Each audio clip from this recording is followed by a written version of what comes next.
Assalamualaikum warahmatullahi wabarakatuh. Halo sahabat sejuta kisah. Bagaimana dengan kabar Anda hari ini?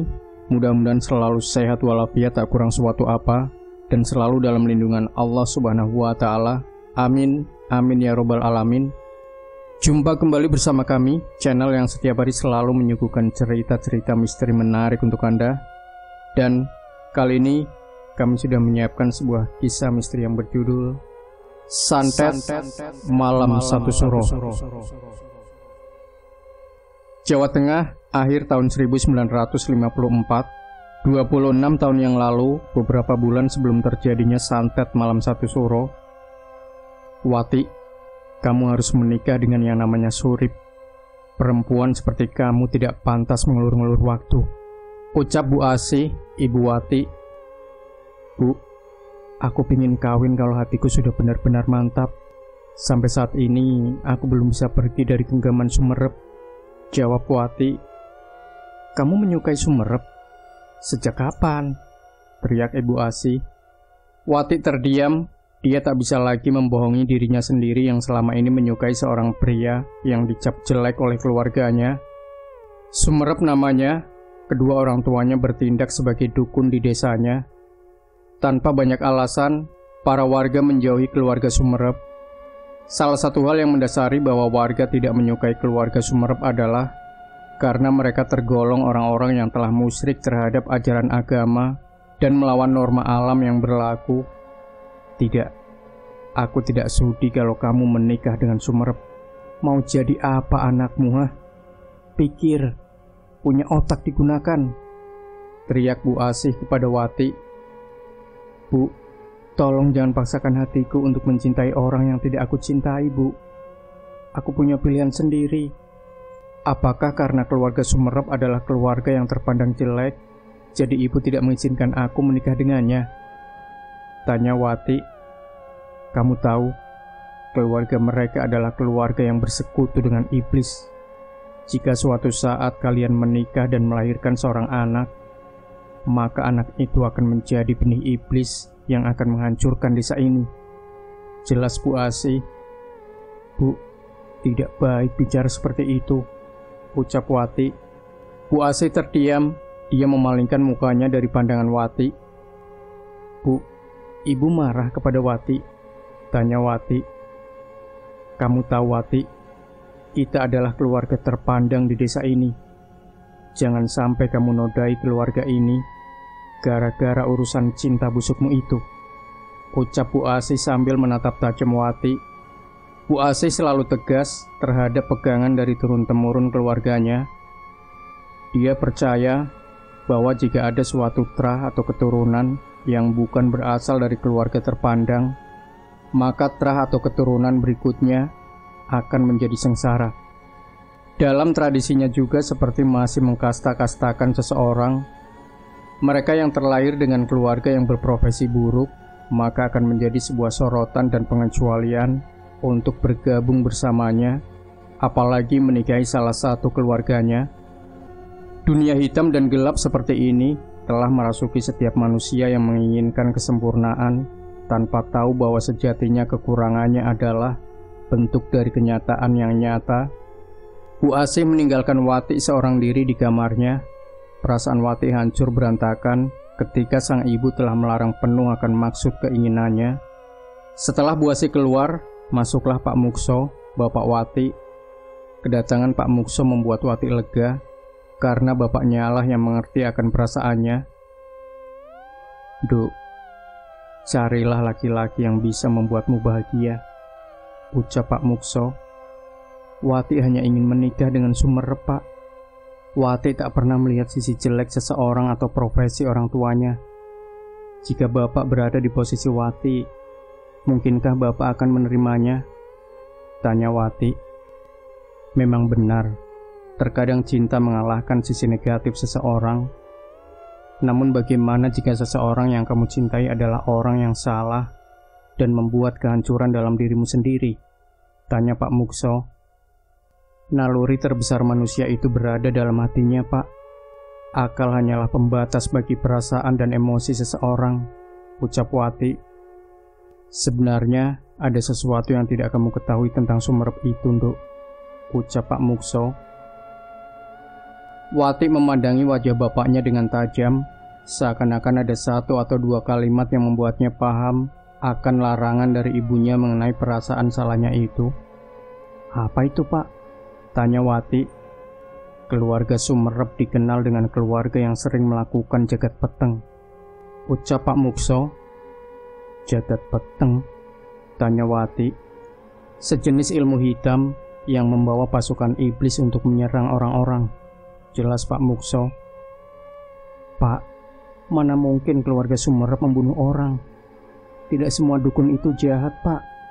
Mereka juga mempunyai naluri cinta dan kasih sayang terhadap sesama, ucap Wati. Lalu bagaimana jika yang munculnya adalah sebuah dendam yang menggerogoti naluri manusianya? Tanya Pak Mukso.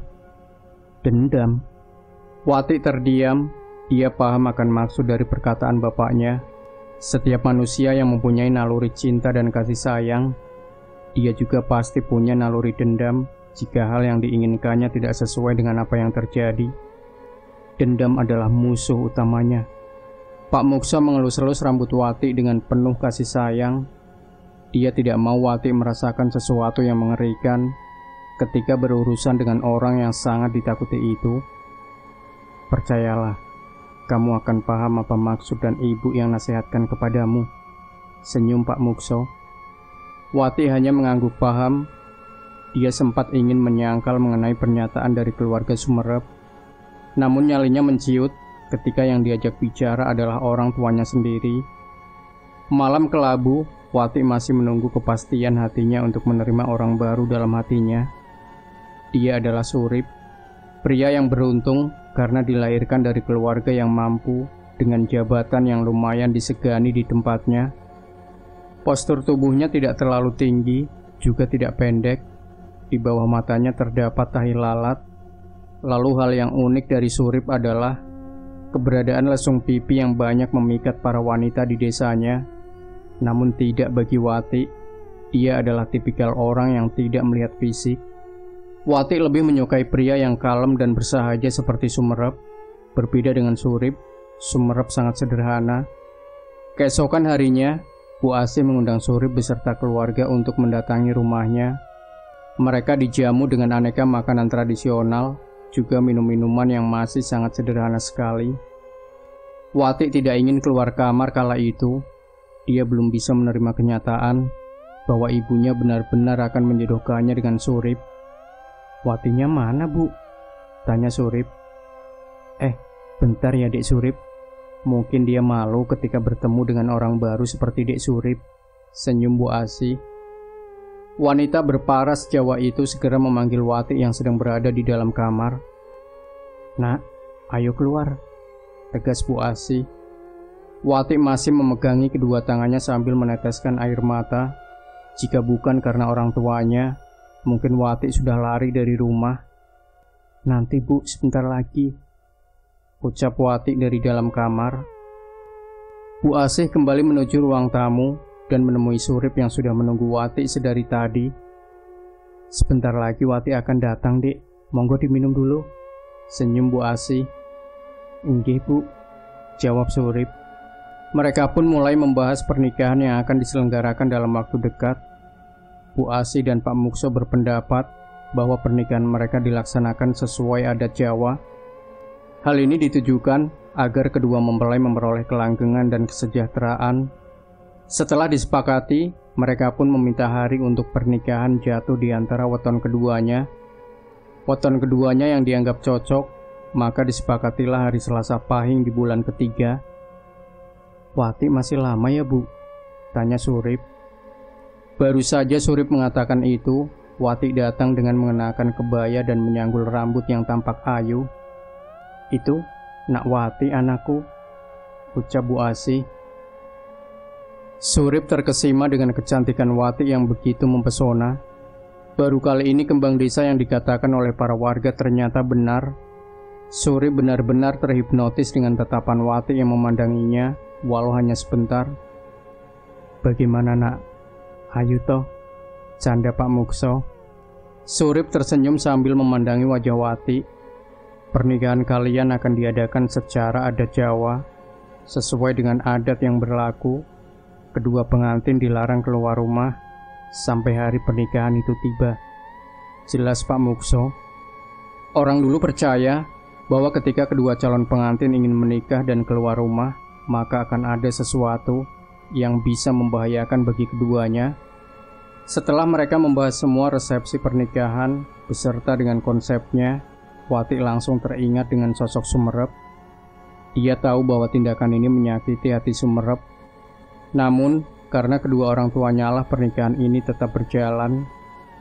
Usai sudah pertemuan antara keduanya, tinggal menunggu hari-hari di mana mereka akan bertemu. Mereka akan menjalankan tugas sebagai pasangan suami istri yang mengisi satu sama lain. Pak Mukso dan Bu Asi tidak mengetahui dilema apa yang sedang dirasakan oleh Wati saat itu.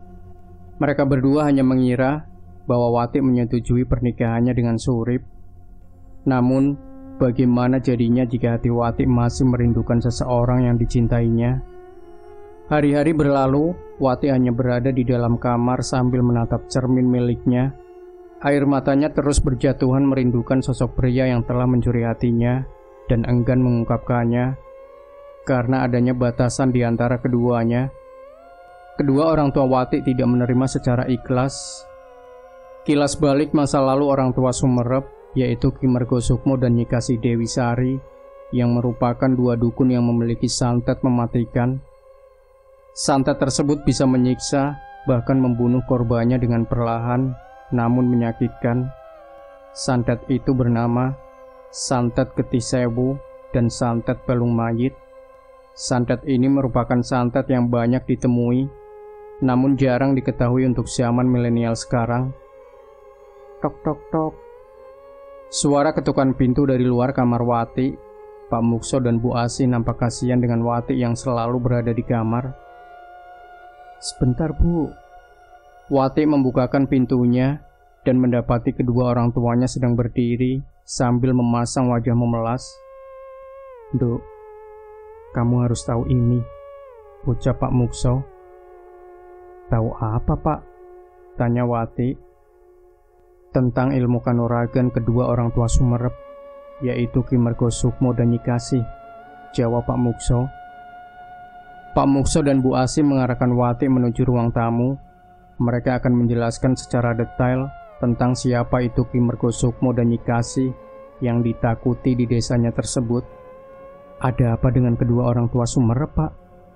Tanya Wati. Kamu tahu alasan utama mengapa kami berdua tidak menyetujui menikahi Sumerep? Tanya Bu Asi. Karena Sumerep anak dukun kan? Jawab Wati. Pak Mukso dan Bu Asi saling memandang.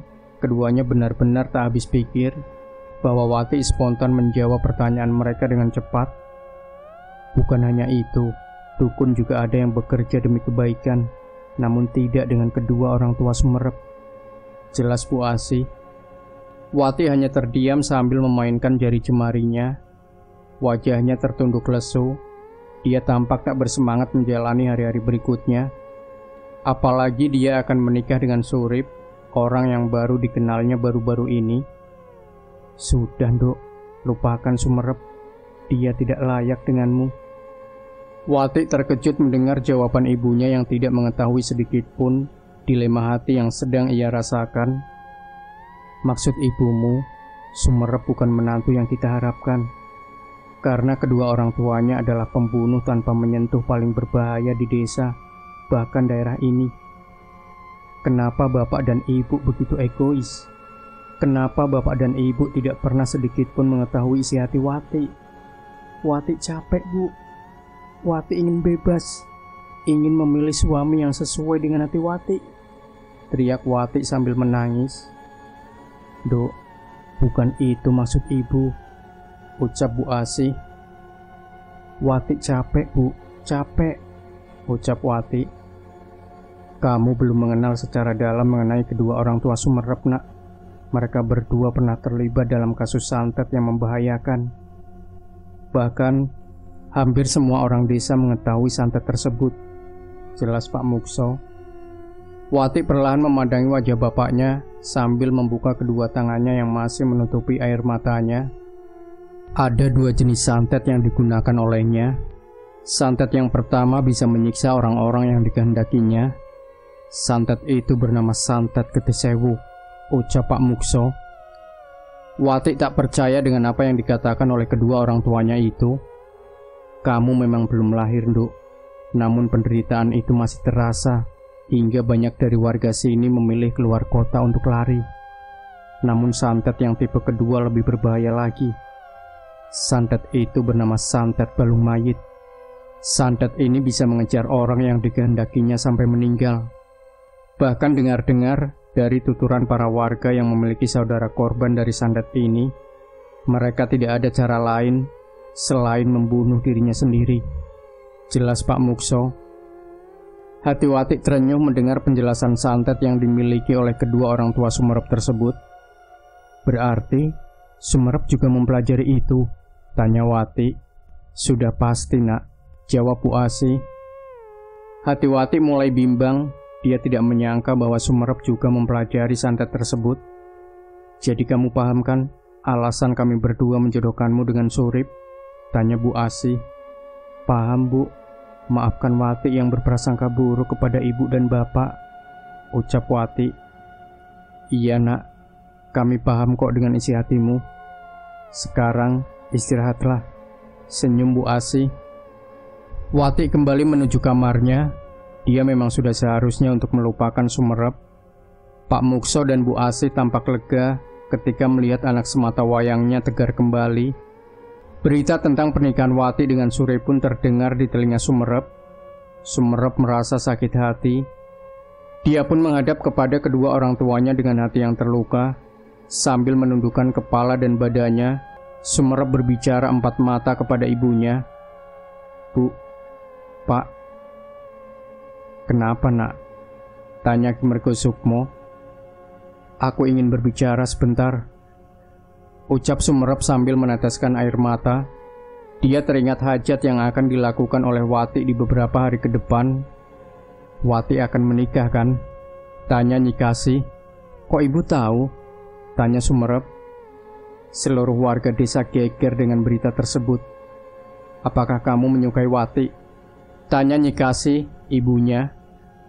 Iya, Bu, aku mencintainya, jelas Sumerep.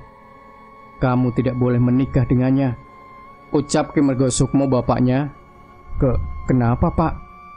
Tanya Sumerep.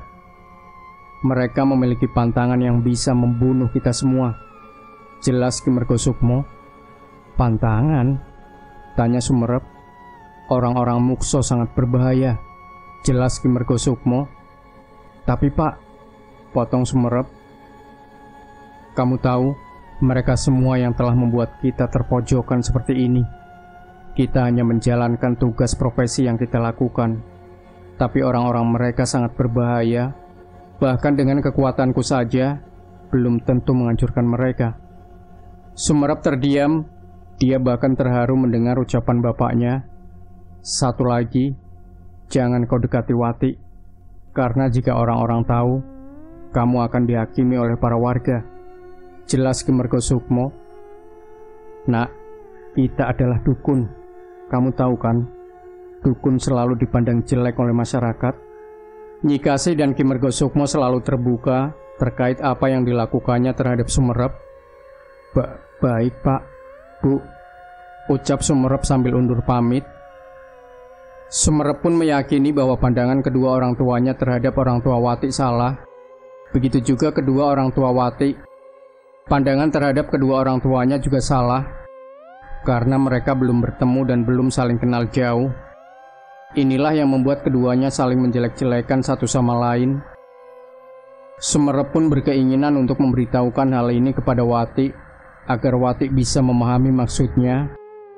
Satu hari sebelum pernikahan Wati, para warga saling bahu-membahu untuk membantu pesta pernikahan Wati dan Surip yang akan dilakukan selama 7 hari 7 malam. Pesta pernikahan itu sangat istimewa, dengan adat Jawa dan para orang-orang penting yang menjadi tamu utama. Wati, tolong ambilkan teh di dapur, ucap Bu Asih. Nggih, Bu. Wati pun segera menuju dapur. Tamu di depan rumahnya sudah berdatangan secara bergantian. Ketika Wati ingin menyiapkan teh untuk para tamu, dia mendengar suara ketukan pintu dari pintu belakang dekat dapur. Tok tok tok. Wati pun curiga dengan suara ketukan itu, karena tidak ada satupun tamu yang mengetahui mengenai pintu belakang rumahnya. "Siapa ya?" tanya Wati. Suara ketukan pintu itu semakin terdengar dengan jelas. Tok tok tok. Wati membuka secara perlahan pintu itu.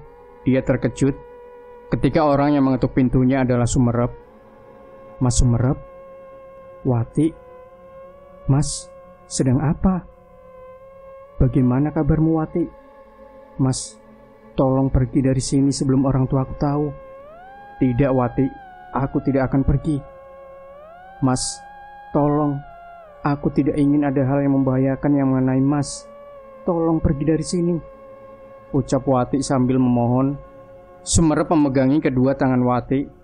"Aku akan pergi asal kau ikut denganku," pinta Sumerep. "Enggak Mas, enggak bisa." "Kenapa?" "Aku akan menikah." Truk. Jawaban itu seolah-olah merobek-robek hati Sumerep sekali lagi. Dadanya begitu sakit mendengar kata itu diucapkan oleh orang yang disukainya. Sumerep berusaha tegar. "Ada yang ingin aku sampaikan kepadamu, Wati." "Jelas, Sumerep." "Sampaikan sekarang, Mas, sebelum kedua orang tuaku tahu," ucap Wati sambil menengok arah depan rumahnya. Dia mendengar suara teriakan ibunya yang memanggil-manggil namanya sedari tadi. "Kedua orang tua kita tidak memahami kita. Orang tuaku membenci orang tuamu, dan sebaliknya. Kita sama-sama ditakdirkan untuk mencintai, namun orang tua kita adalah batasan dari kita sendiri. Aku sadar aku anak dukun, tapi apakah karena profesi orang tuaku, cinta ini bisa kutahan?" tanya Sumerep sambil meneteskan air mata. Dia berharap Wati bisa terenyuh. Tiba-tiba Bu Asih datang. "Wati, kok lama Sumerep, ngapain kamu megang-megang anakku?" "Wati, lepaskan pegangan itu," teriak Bu Asih. Wati langsung melepaskan tangannya. "Bu, sudah, dia nggak ngapa-ngapain kok." "Bapak, sini Pak!" Teriakan Bu Asih membuat Pak Mukso datang bersama dengan orang-orangnya. "Ada apa, Bu?" tanya Pak Mukso. "Lihat Pak, anak dukun itu masih berani menginjakan kaki di rumah kita," teriak Bu Asih. "Mulyo, bereskan Sumerep." Pak Mukso menyuruh Mulyo untuk menghabisi Sumerep beserta para anak buahnya. Sumerep segera kabur dari pandangan Wati. Dia tidak heran jika Wati mengkhianati apa yang dulu pernah disepakatinya. Sumerep juga telah melanggar pantangan orang tuanya untuk tidak menemui Wati. Pikir Sumerep, dengan bertemu Wati, dia bisa mendapatkan apa yang dikehendakinya. Namun, dia tidak sadar bahwa Wati telah diracuni pikirannya oleh kedua orang tuanya untuk tidak mendekati Sumerep. "Mau lari kemana kamu, Sumerep?" teriak Mulyo sambil membawa seluruh pasukannya. Sumerep meneteskan air mata lelahnya, air mata penyesalan, sakit hati dan kecewa. Tidak disangka dalam dirinya bahwa Wati telah memilih Surip dibandingkan olehnya yang setia menunggu, bahkan rela menjadi sampah masyarakat. Namun hatinya tetap sebersih mutiara di lautan lepas. Dia terus berlari dan berteriak. Seluruh emosi jiwanya dia keluarkan dengan tidak memperdulikan orang lain lagi. Dia tidak percaya lagi apa itu cinta. Yang dia tahu sekarang adalah bahwa cinta memiliki kasta yang tinggi, enggan mencari yang rendah. Para suruhan Pak Mukso terus mengejar Sumerep yang dipimpin oleh Mulyo. Sumerep tak habis pikir bahwa perkataan dari orang tuanya benar-benar terjadi. Naasnya, ketika Sumerep ingin menuju ke dekat rumahnya, dia tersandung sebuah batu dan terjatuh. Kaki kanannya terluka dan membengkak. Mulyo yang melihat Sumerep terjatuh langsung mengerahkan pasukannya untuk menghabiskan Sumerep. Mereka menendangi tubuh, wajah, perut, kaki, dan tangan Sumerep. Bahkan beberapa dari mereka yang melihat kaki Sumerep terluka enggan melewatkan hal itu. Kaki Sumerep dipukul berkali-kali dengan balok kayu hingga menyebabkan patah tulang. Sumerep menangis sejadi-jadinya. Perkataan kasar yang dilontarkan oleh Mulyo serta bawahannya masih terngiang-ngiang dalam pikiran Sumerep. "Anak iblis, anak dukun, enyah kau dari pandangan kami, bajingan!" teriak salah satu dari bawahan Mulyo. Darah segar mengucur secara bergantian di tiap tubuh Sumerep. Bersamaan dengan itu, hujan turun sebagai penenang kalbu Sumerep. Sekeras apapun orang-orang memukuli Sumerep, turunnya hujan membuat penderitaan Sumerep mengurang. Tetesan hujan yang turun tanpa pandang bulu kemana dia akan mendarat, mengartikan satu hal pada Sumerep. Dia tahu manusia itu banyak macamnya. Ada yang layak dijadikan sebagai teman, dan ada juga yang harus dihindari, karena dia bisa menyakiti satu sama lain. "Sudah, hentikan. Dia sudah tidak bisa apa-apa lagi. Dia akan mati sebentar lagi," ucap Mulyo kepada bawahannya. "Tapi bagaimana kalau dia ketahuan hidup oleh Pak Mukso?" tanya bawahan Mulyo. "Tidak akan. Dia akan mati karena pendarahannya yang sangat banyak," ucap Mulyo. "Tinggalkan dukun gadungan ini sekarang. Dia tak akan mampu bertahan lagi," jelas Mulyo. Sumerep masih memegangi perutnya yang terluka cukup parah. Kaki kanannya sudah patah, beberapa gigi di mulutnya sudah tanggal. Sumerep tergeletak lemah di bawah rintikan hujan yang menghujaninya terus-menerus. Hujan itu seakan-akan membasuh luka-luka Sumerep yang dibuang oleh orang-orang Mukso. Hatinya bergejolak marah, namun tubuhnya tak mampu menggerakkan seluruh emosinya secara dalam. Dia benar-benar sudah mati harapan.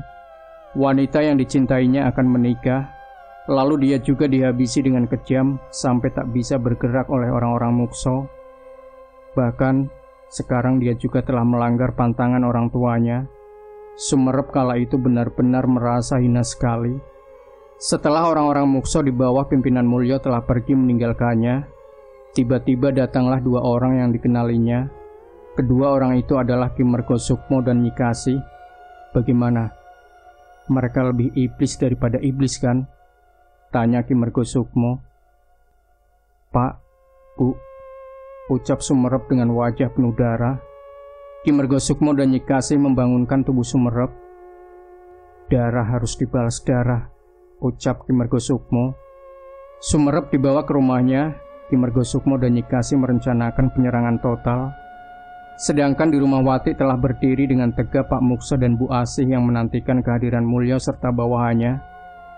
"Bagaimana keadaan Sumerep?" tanya Pak Mukso. "Dia sekarat. Bisa dipastikan dia akan meninggal karena kehabisan darah," ucap Mulyo. Pak Mukso mendekati Mulyo dan membisiki sesuatu pada Mulyo. "Jangan sampai kau bilang bahwa Sumerep sudah mati di hadapan Wati. Bilang saja bahwa Sumerep kabur melarikan diri, paham?" tanya Pak Mukso. "Nggih, Pak." Pak Mukso mempersilahkan Mulyo untuk kembali berjaga-jaga. Semenjak kejadian pengeroyokan Sumerep, keadaan sebelum pernikahan menjadi damai dan nyaman. Wati juga tampak tak memperdulikan Sumerep, karena dia yakin bahwa Sumerep benar-benar melarikan diri dari kejaran Mulyo dan bawahannya. Acara waktu itu benar-benar sangat ramai. Surip tampak gagah rupawan seperti Arjuna, sedangkan Wati cantik mempesona bagaikan Citrangada dalam babat Mahabharata. Keduanya sangat cocok untuk dijadikan pasangan suami istri yang sah.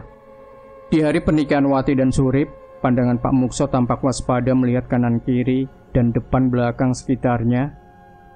Dia takut bahwa ada serangan mendadak yang menyerang salah satu dari keluarganya atau bawahannya.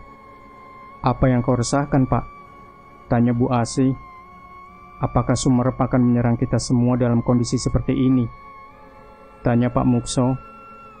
"Berpikirlah yang jernih, Pak. Mulyo kan sudah menghabisi nyawa Sumerep.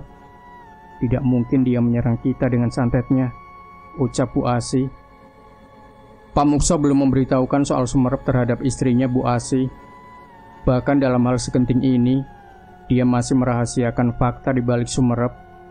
"Semoga saja dia benar-benar tidak menyerang kita," ucap Pak Mukso sambil melemparkan puntungan rokoknya. Acara pernikahan tersebut berjalan hingga 7 hari 7 malam, sangat mewah dan benar-benar istimewa. Para warga desa menikmati setiap suguhan yang diberikan oleh kedua mempelai pengantin. Mereka semua benar-benar dikucuri oleh anugerah dari pernikahan Surip dan Wati.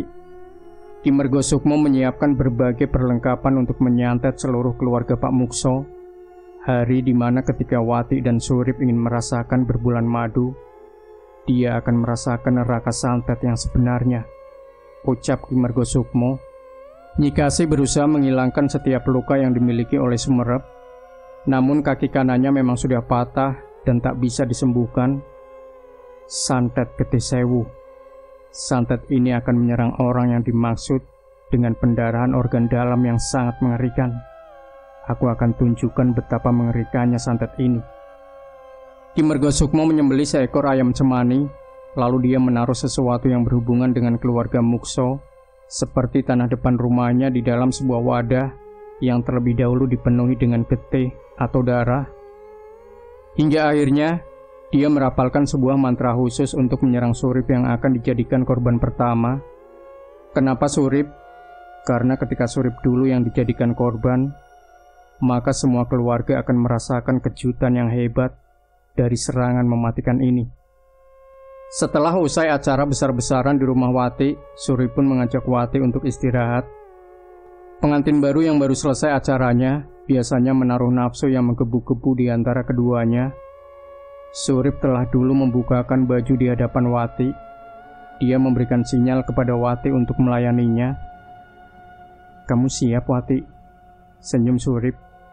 "Mas, tapi kita baru selesai acara," jawab Wati. "Aku kuat kok untuk melayanimu semalaman. Aku akan kerahkan jiwa dan ragaku," ucap Surip. Wati tak bisa menolak ajakan tersebut. Namun dirinya merasa belum siap untuk digagahi oleh Surip. Entah karena pikirannya masih terpaku kepada Sumerep atau karena kelelahan. Surip pun mencoba mendekati Wati dengan lebih dekat untuk merayunya dengan rayuan yang memikat. "Mas, aku belum siap," ucap Wati sambil memalingkan wajahnya. "Wati, tidak baik menolak ajakan suami," jelas Surip. "Tapi aku kecapean, Mas," ucap Wati. "Tidak lama, Wati. Setidaknya nafsuku tersalurkan kepadamu," jelas Surip. Wati terus dipaksa untuk berhubungan intim kepada Surip. Ketika Surip telah menyentuh kedua pundak Wati, Wati merasa sangat risih dan memalingkan wajahnya terus-menerus.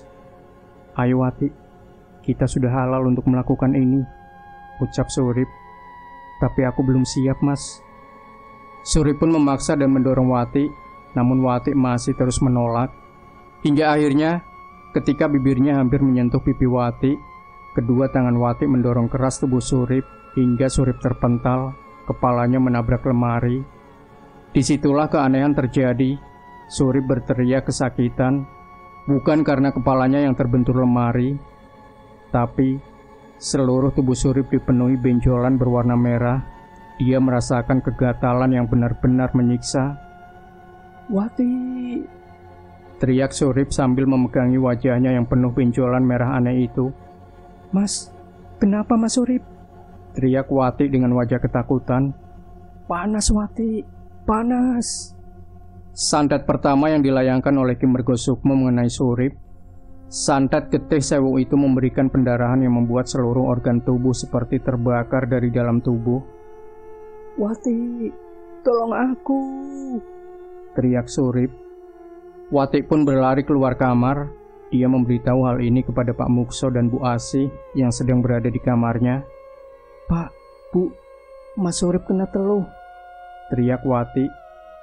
Pak Mukso dan Bu Asih lantas menuju ke kamar Wati dan mereka sangat terkejut ketika melihat tubuh Surip sudah penuh dengan darah.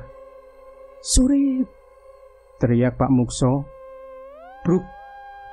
Surip terjatuh dengan darah yang mengucur deras. Wajahnya tidak berbentuk lagi. Benjolan merah itu tampak nyata dan membuat Pak Mukso serta Bu Wati sangat ketakutan dibuatnya. Surip meninggal dunia. Santet itu merenggut nyawa Surip dan menjadi catatan hitam bagi keluarga Wati yang diserang oleh santet di malam di mana dia ingin merasakan kenikmatan dunia. Wati menjerit sejadi-jadinya. Dia tak rela suaminya meninggal dunia. Tubuh Surip sudah tidak berbentuk lagi, darah berceceran di mana-mana. Santet yang diarahkan kepada Surip membuat keluarga Pak Mukso panik dan kebingungan. "Mas!" tangis Wati sambil meratapi kematian Surip yang sangat mengenaskan itu. Pak Mukso dan Bu Asih berusaha untuk menenangkan Wati, namun Wati belum bisa menerima kepergian suaminya. Wati memeluk tubuh Surip yang penuh darah itu dengan penuh penyesalan. Tepat hari di mana dia akan merasakan kebahagiaan, seakan-akan dunia telah menghukumnya dengan kematian Surip, suami yang baru saja dia nikahi. Kematian Surip ini membuat geger para warga. Mereka menilai bahwa keluarga Pak Mukso memiliki musuh yang sangat berbahaya. Musuh itu adalah orang yang pernah disakiti oleh keluarga Pak Mukso sendiri.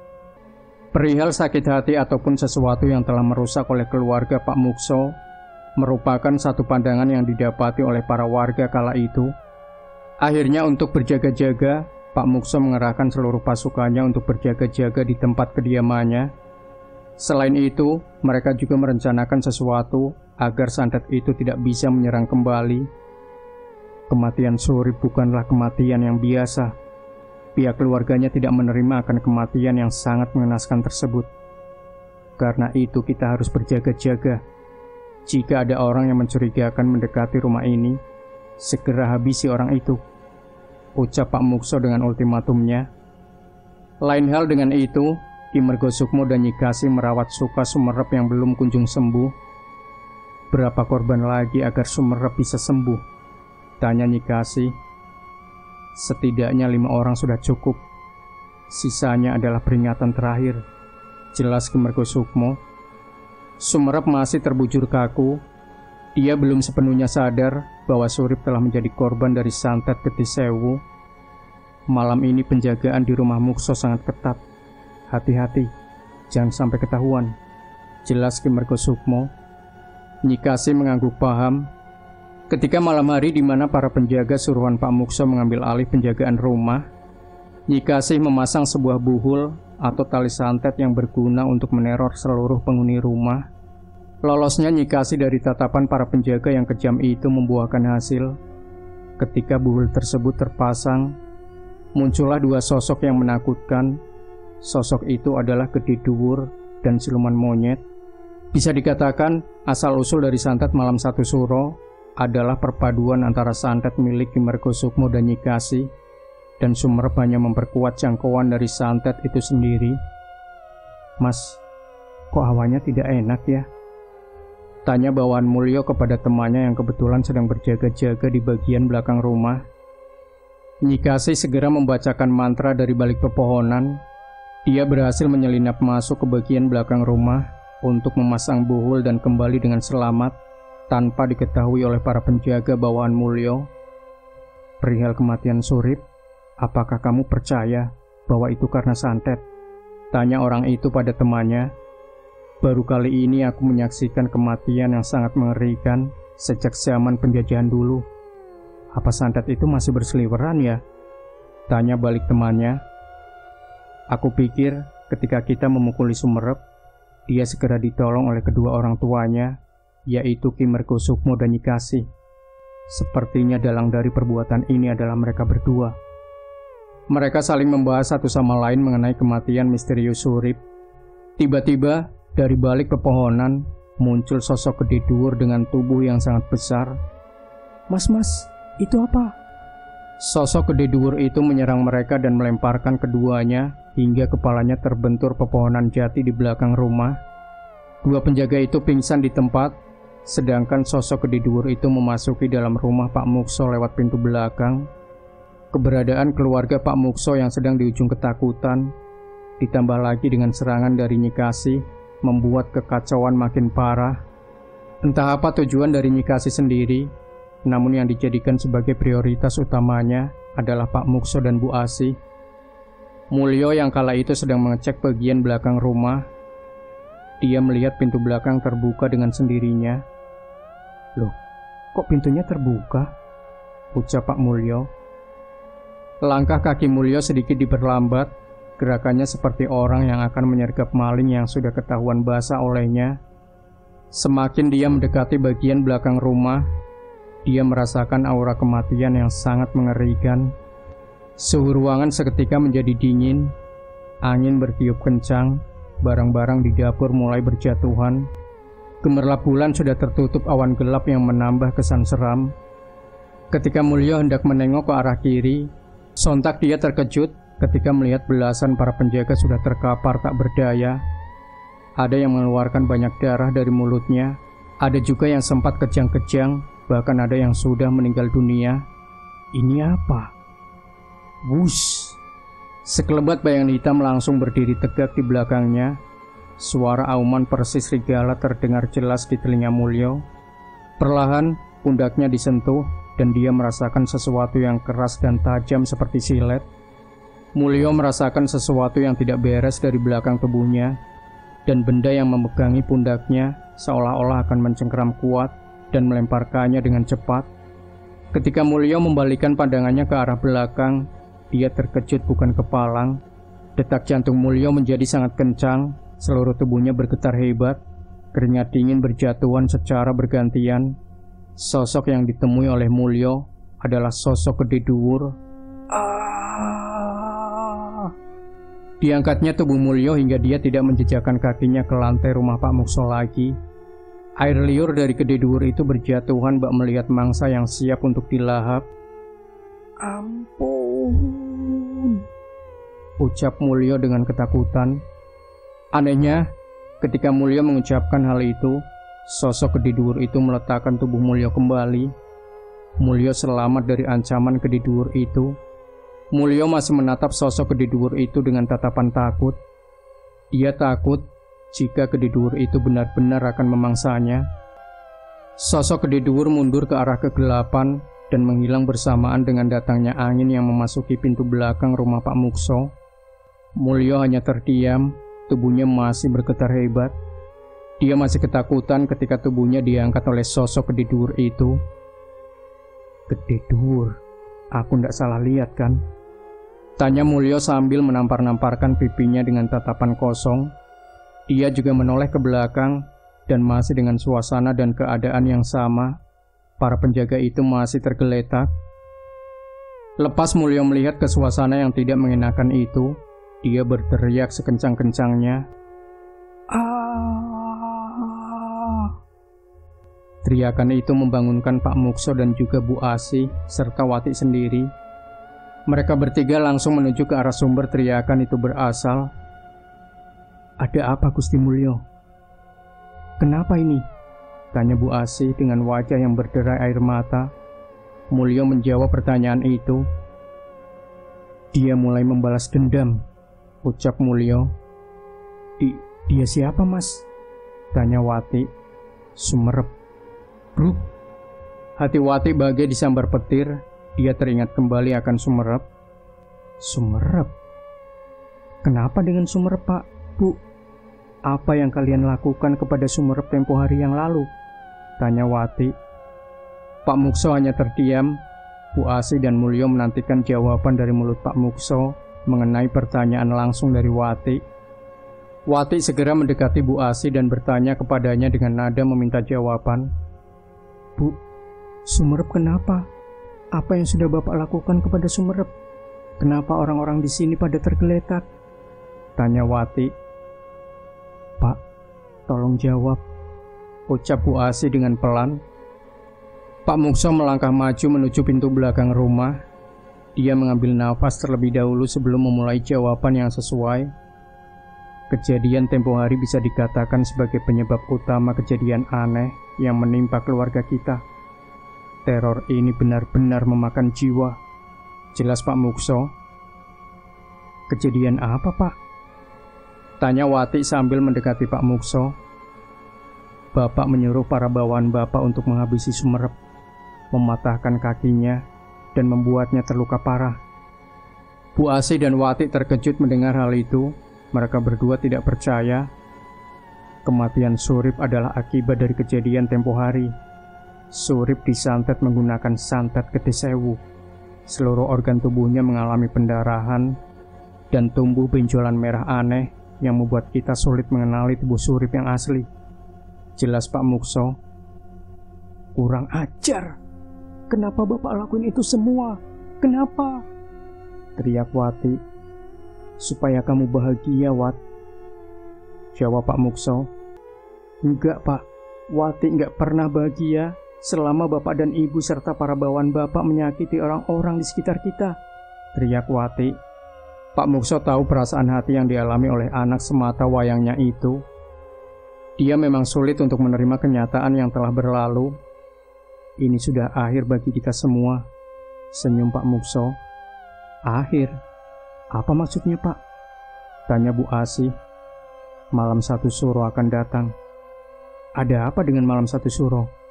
Tanya Wati. Kita akan berperang sebelum malam satu suro itu datang. Kita harus menghabisi keluarga Sumerep. Jelas Pak Mukso. Apa? Apa yang ingin Bapak lakukan? Wati langsung menekuk leher Pak Mukso dari belakang. Wati, hentikan! Ucap Mulyo. Berisik.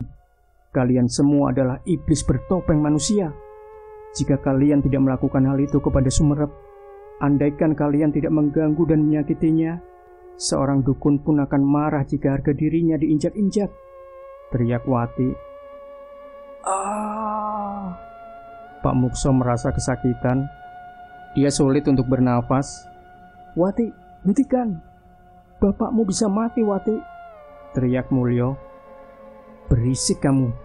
Mau saja disuruh iblis berwujud manusia ini.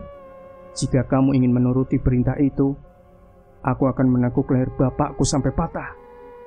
Bu Asih menangis melihat kejadian ini. Dia tak tahu harus berbuat apa. Wati, sudah Nduk, hentikan. Ucap Bu Asih. Wati memandangi wajah ibunya dengan belas kasihan. Bu, maafin Wati. Ucap Wati. Di saat Wati sedang lengah, Pak Mukso membalikkan keadaan di mana tubuh Wati langsung diangkatnya ke depan. Bruk. Tubuh Wati terangkat dan dihantamkan ke lantai oleh Pak Mukso. Wati pingsan dengan seketika. Kamu membuat masalah menjadi repot, Wati. Ucap Pak Mukso. Bu Asih dan Mulyo yang melihat sikap asli Pak Mukso langsung terkejut. Apa yang Bapak lakukan pada Wati? Tanya Bu Asih. Dia hanya pingsan sesaat. Ucap Pak Mukso. Bu Asih mengambil sebilah pisau dan mengacungkan pisau itu ke arah Pak Mukso suaminya sendiri. Hanya pingsan. Kau tarik tubuh anakmu sendiri dan kau hantamkan tubuhnya ke lantai. Kau hanya menjawab dengan kalimat hanya pingsan. Pak Mukso mendekati Bu Asih. Sebaliknya, Bu Asih mundur ke belakang. Kau tahu, alasan terbesar masalah ini muncul adalah karena wanita cerewet seperti kalian. Jika kalian diam sejenak, pasti masalah ini akan selesai. Bu Asih terdiam mematung. Pak Mukso menjambak rambutnya. Jadi, ikuti saja alur permainannya. Jelas Pak Mukso sambil mengambil pisau yang berada di tangan Bu Asih. Sekejap suasana hening. Pak Mukso bergerak lagi menuju bagian belakang pintu rumahnya. Dia memandangi langit yang gemerlap cerahnya tertutup awan. Sebentar lagi jagat peteng akan mengawali peperangan ini. Ucap Pak Mukso. Mulyo dan Bu Asih hanya terdiam ketika keduanya mendengarkan kata jagat peteng yang terbilang sangat misterius itu. Sumerep masih berada dalam rawatan Ki Mergosukmo dan Nyi Kasih. Sebentar lagi hari yang kita maksud tiba. Sebelum kita meninggalkan Sumerep, dia harus menjadi penerus sebagai pemegang terah atau keturunan ilmu hitam ini. Jelas Ki Mergosukmo kepada Nyi Kasih. Sumerep belum sadarkan diri. Tampaknya luka yang diberikan oleh para anak buah Mukso memberikan efek yang sangat dalam bagi Sumerep sendiri. Jagat peteng akan segera tiba. Ucap Ki Mergosukmo.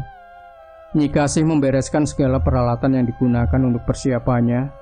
Jagat peteng atau dunia gelap merupakan sebutan bagi malam kelam di mana pertumpahan darah antara Ki Mergosukmo dan Mukso berkecamuk hebat. Dari keduanya akan bermunculan para bibit baru untuk saling menghancurkan. Aku yakin Mukso akan menyerang kita setelah tempatnya hancur berantakan. Ucap Ki Mergosukmo.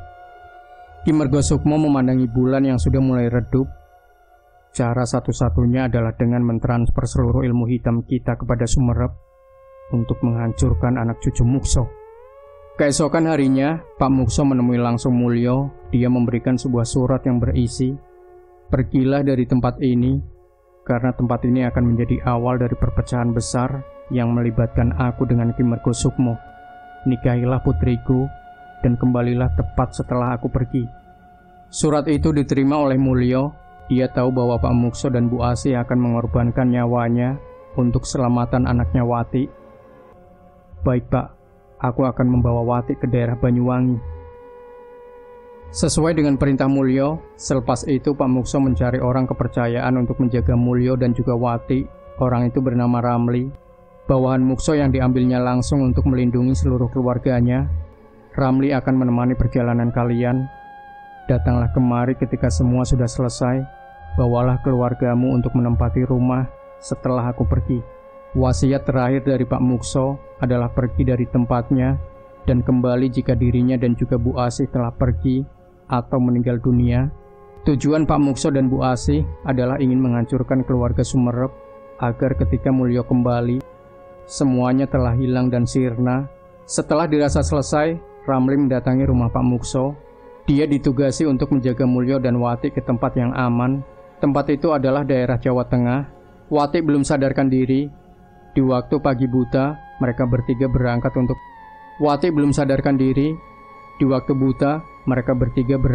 menghindari kacauan yang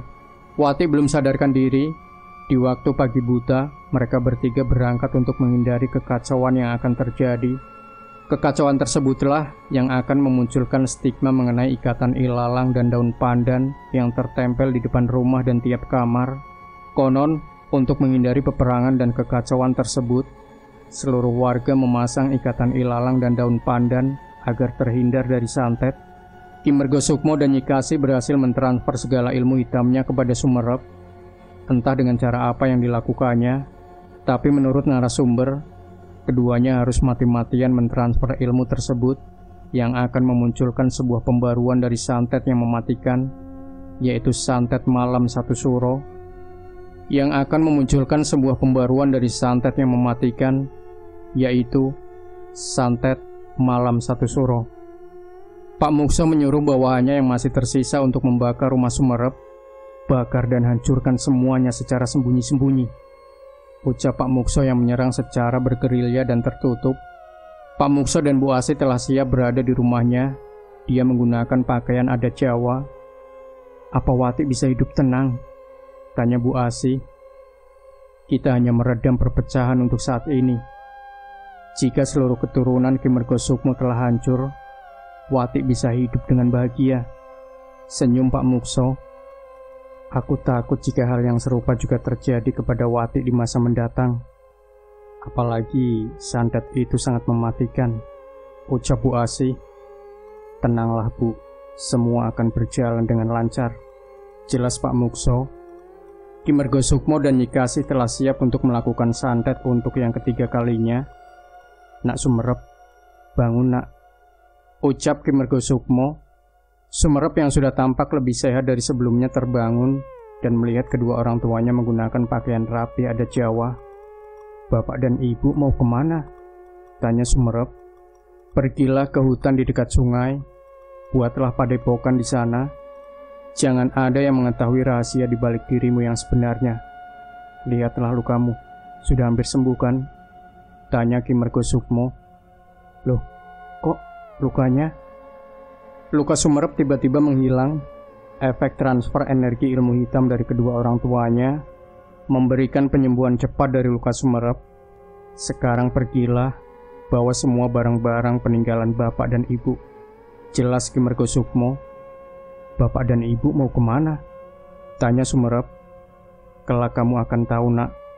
Sekarang, jika kamu ingin selamat, turuti perkataanku.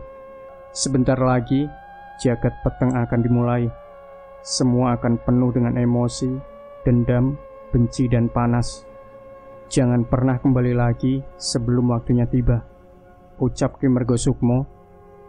Sumerep menatap wajah kedua orang tuanya, seperti ada sesuatu yang akan ditinggalkan dari keduanya. "Ibu dan bapak mau berperang?" tanya Sumerep. "Kamu harus teruskan terah dari ilmu hitam yang kamu dapatkan," ucap Ki Mergosukmo. Terah apa, Pak? Tanya Sumerep. Ki Mergosukmo tidak menjawab.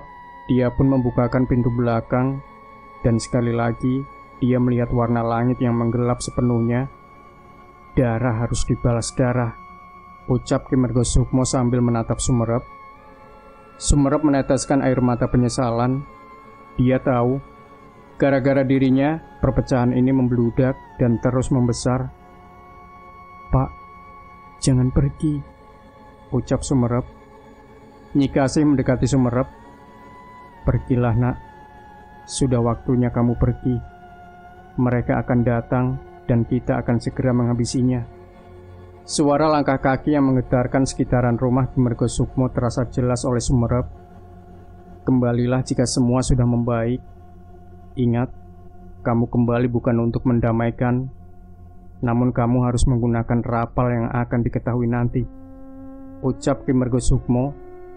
Rapal ireng yang dimaksud oleh Ki Mergosukmo adalah gulungan hitam yang berisi perjanjian antara dirinya dengan sosok Gede Dhuwur yang dipercaya sebagai ikatan keduanya. Sumerep segera membawa barang-barangnya dan melakukan apa yang diperintahkan oleh kedua orang tuanya. Sumerep segera pergi dari rumahnya lewat pintu belakang menyusuri hutan. Dia juga harus membangun sebuah padepokan yang berguna untuk meneruskan ajaran ilmu hitam orang tuanya dan mendapatkan rapal ireng agar bisa mengikat di antara keduanya. Mereka datang, ucap Nyi Kasih. Ki Mergosukmo langsung menutup seluruh jendela dan tidak lupa pula pintu belakang yang digunakan oleh Sumerep untuk melarikan diri. Setelah itu, keduanya masuk ke dalam ruangan khusus, tujuannya untuk memanggil Gede Dhuwur sebagai ikatan di antara keduanya. Mbah, saya memanggil Anda untuk menjadikan jagat peteng, ucap Ki Mergosukmo.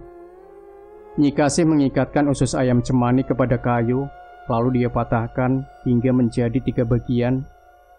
Ki Mergosukmo membacakan rapal ireng yang digunakan untuk memanggil Gede Dhuwur untuk membunuh seluruh bawahan Mukso yang hendak menyerang rumahnya.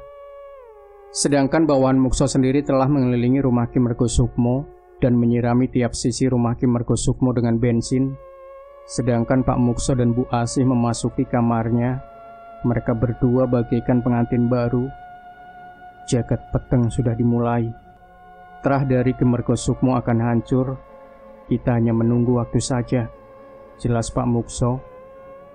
Ki Mergosukmo juga mulai membuat perhitungan yang setimpal kepada Pak Mukso dan Bu Asih. Dia akan melancarkan santet Geti Sewu sekali lagi. Keduanya saling menyerang. Nyi Kasih membereskan para bawahan Mukso, sedangkan Ki Mergosukmo membunuh Pak Mukso dan Bu Asih sendiri. Para bawahan Mukso mulai melancarkan aksinya. Mereka membakar rumah Ki Mergosukmo dan Nyi Kasih. Api mulai membesar dan membakar rumah yang di dalamnya masih terdapat Ki Mergosukmo dan Nyi Kasih. Namun bersamaan dengan itu, sosok Gede Dhuwur telah muncul dari belakang mereka. Gede Dhuwur, teriak salah satu dari mereka. Gede Dhuwur itu melemparkan mereka yang turut membakar rumah Ki Mergosukmo dan Nyi Kasih. Beberapa dari mereka ada yang tersangkut di pohon dengan mata yang tertusuk dahan. Beberapa lagi yang ditenggelamkan dalam tanah hingga tidak berbentuk lagi. Ada juga yang tubuhnya diremas hingga tulang belulang mereka remuk dan hancur. Bersamaan dengan itu, Bu Asih merasa ada sesuatu yang aneh yang muncul dari tengkuk lehernya. Satu benjolan merah yang keluar secara tiba-tiba tanpa sebab. Pak, ini apa? Tanya Bu Asih sambil menunjukkan benjolan itu kepada suaminya.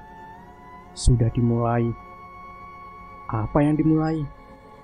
Pak Mukso tersenyum lalu memeluk istrinya.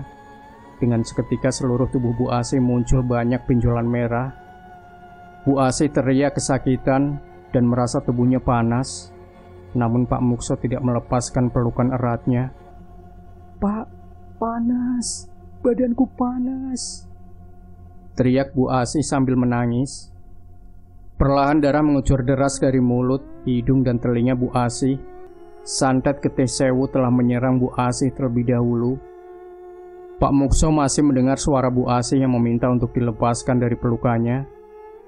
Kedua tangan Bu Asih memukul-mukul tubuh Pak Mukso dengan harapan agar suaminya, Pak Mukso bisa melepaskan pelukan erat tersebut. Namun, lambat laun suara teriakan Bu Asih mengecil. Gerakan dari kedua tangannya juga sudah sedikit demi sedikit berkurang tenaga. Bu Asih meninggal dunia. Pak Mukso menangis sejadi-jadinya. Dia lalu meletakkan jasad istrinya di tempat tidur. Kedua tangan Pak Mukso penuh darah yang berasal dari pendarahan istrinya akibat terkena santet Getih Sewu yang diserang oleh Ki Mergosukmo. Tidak memakan waktu yang lama, kini giliran Pak Mukso yang mengalami hal yang sama.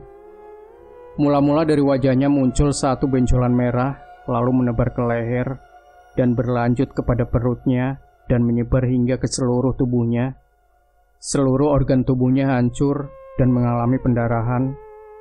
Mulut, hidung, dan telinganya mengeluarkan banyak darah. Pak Mukso berteriak sekencang-kencangnya, namun tidak ada satupun warga yang mendengar teriakan kelabu dari mulut seorang pembenci sepertinya. Pak Mukso tewas di tempat. Jagat peteng menandai berakhirnya peperangan di antara keduanya. Sosok Gede Dhuwur itu telah menyelesaikan tugasnya dan menghilang di kegelapan malam. Ki Mergosukmo dan Nyi Kasih tewas dilahap si Jago Merah, dan jasadnya menjadi abu yang bercampur dengan reruntuhan rumahnya. Namun, sosok Gede Dhuwur itu akan berganti dan kembali menjalankan tugasnya untuk melaksanakan perintah dari tuan sebelumnya, yaitu Ki Mergosukmo, agar menuruti perkataan dari anaknya, yaitu Sumerep. Sumerep akan menguasai dan menundukkan sosok Gede Dhuwur itu ketika dia berhasil mempelajari rapal ireng yang sempat dikatakan oleh kedua orang tuanya sebelum melarikan diri dari rumahnya untuk membangun padepokan. Cerita ini masih berlanjut hingga sampai pada kehidupan Wati dan Mulyo yang menikah dan kembali lagi ke tempat asal Wati dengan membawa seluruh keluarga Mulyo dan tangan kanannya, yaitu Ramli. Nah, bagaimanakah kelanjutan dari kisah ini? Jangan sampai Anda lewatkan bagian kedua dari sebuah kisah misteri yang berjudul Santet Malam Satu Suro. Jangan lupa tinggalkan komentar Anda, like, share video ini, subscribe channel Sejuta Kisah, dan nantikan kembali cerita-cerita misteri terbaru dari kami. Wassalamualaikum warahmatullahi wabarakatuh.